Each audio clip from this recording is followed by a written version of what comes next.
আমৰি সমষ্টিৰ ৰাস্তা বৰ্তমান দুইটা ৰাস্তা তীব্ৰ গতিত কাম চলি আছে আৰু আমি আশা কৰিছোঁ এইটো ছিজনৰ ভিতৰত মুঠতে এইটো বাৰিষা আগে আগে এইটো খতম হ'ব লাগে। এটা হ'ল যে নেলি উমপানাই ৰাস্তা বুলি কয়, নেলিৰ পৰা আপ টু ৰংজাংপংলৈকে যাব, এইটো 42 কিলোমিটাৰ্ছ আছে। আৰু এটা হ'ল এইফালে আমট্ৰেঙৰ পৰা ৰংজাংপং হৈ যোৱা ৰাস্তা।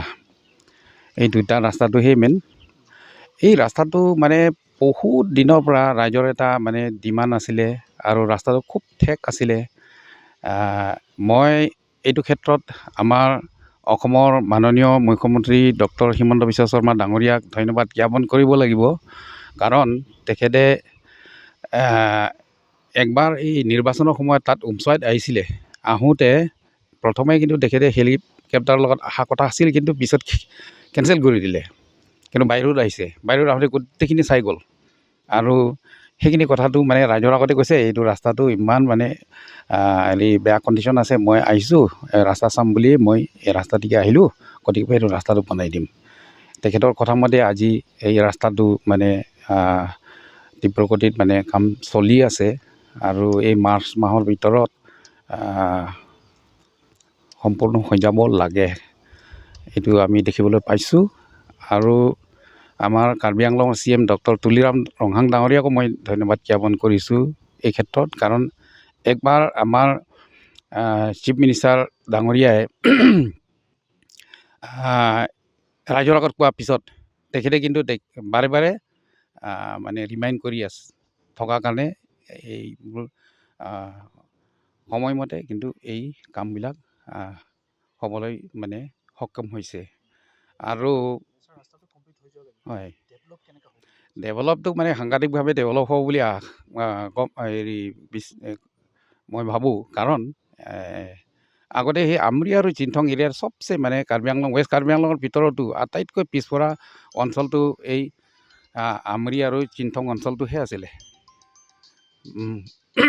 কিন্তু এই ৰাস্তা যেতিয়া হ'ব, উন্নতি সেইকাৰণে হ'ব বুলি কৈছোঁ। এই ৰাস্তা কমপ্লিট হ'লে সেই অঞ্চলবিলাকত মানে টুৰিজিম ডেভেলপমেণ্টৰ কাৰণে বহুত মানে পটেঞ্চিয়েলিটি আছে। এতিয়াও ৰাস্তা ইমান ঠিক নহয়, তথাপিও কিন্তু বাহিৰৰ টুৰিষ্টবিলাক আহিয়ে থাকে। আৰু ৰাস্তা যদি কমপ্লিট হোৱাৰ লগে লগেতো এক নম্বৰটো টুৰিষ্ট বাহিৰৰ মানুহবিলাক আহিব। টুৰিষ্ট অহাৰ লগে লগে আৰু বাকী ইনফ্ৰাষ্ট্ৰাকচাৰ চাইড ডেভেলপমেণ্টবিলাক অট'মেটিকেলি হ'ব। সেই সংক্ৰান্তত ময়ো এটা চেষ্টা কৰি আছোঁ যে মানে স্থানীয় ৰাইজসকলক মানে টুৰিষ্টৰ ক্ষেত্ৰত মানে আৱেৰনেছৰ কাৰণে মাজে মাজে মইতো ইউথবিলাকক বা মাজে মাজে এই গাঁৱৰ লোকসকলক মানে আৱেৰনেছ প্ৰগ্ৰামবিলাকতো মই সেইটো কৰি থাকোঁ। গতিকে সেইটো লাইনটো অলপ মানে পিক আপ ল'বলৈ আৰম্ভ কৰিছে সেইখিনি। আৰু এই যিখিনি ইফালৰ পৰা পইথালাংচু ছাইডৰ পৰা যোৱা ৰাস্তা, যিটো আমট্ৰেং হৈ যোৱা ৰাস্তা ৰংজাংপংত ওলাব, অলৰেডি সিফালে ৰংজাংপংৰ পৰা এইফালে উমলাফেফালে অলৰেডি কানেক্টেড হৈছে। এইটো ৰাস্তাও একে সময়তে মানে খতম হ'ব, এনেকুৱা পৰ্যায়তে কাম কৰি আছে। আৰু এটা আছে মাজতে এনেকুৱা বৰগাঁও হৈ যোৱা চিনানীৰ পৰা, সেইটো ৰাস্তাও মানে যি মানে এটা পৰ্যন ৰৈ গৈছিলে, সেইখিনিও মানে আজি টেক আপ কৰা হ'ল কাম, সেইটোও মানে তীব্ৰ গতিত এইটো চলি আছে।